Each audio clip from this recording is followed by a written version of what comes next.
Handang makipagtulungan ni Albuera Leyte Mayoralty Aspirant Kerwin Espinosa sa sinumang makatutulong para muling mabuksan ang investigasyon sa pagkamatay ng kanyang ama.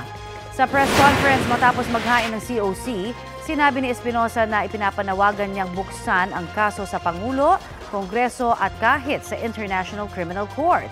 Nakulong si Kerwin kasunod ng pag-ugnay ni dating Pangulong Rodrigo Duterte sa kanya at amang si dating Albuera Leyte Mayor Rolando Espinosa Sr. sa illegal drug trade.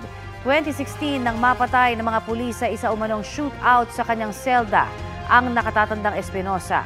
2022 nang bawiin naman ng mas batang Espinosa ang naging testimonya laban kay nooy Justice Secretary at Senadora Laila de Lima kaugnay sa illegal drug trade sa Bilibid. Ayon pa kay Espinosa, matinding pressure ang kinaharap niya mula sa Duterte administration kaya nagawa niyang ituro ang kung sino-sino kasama si de Lima kahit hindi totoo. Humingi na raw siya ng paumanhin kay de Lima. Wala pang komento ang kampo ni Duterte kaugnay sa pahayag ni Espinosa. Kung tutulungan ako ng Congress o sino man ang tumulong sa akin para buhayin ulit ang kaso na yon, sana matulungan nila ako. At willing akong mag-cooperate para na din mapatunayan ang AGK.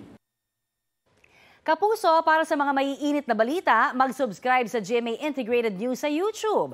Sa mga kapuso naman abroad, subaybayan nyo kami sa GMA Pinoy TV at sa www.gmanews.tv.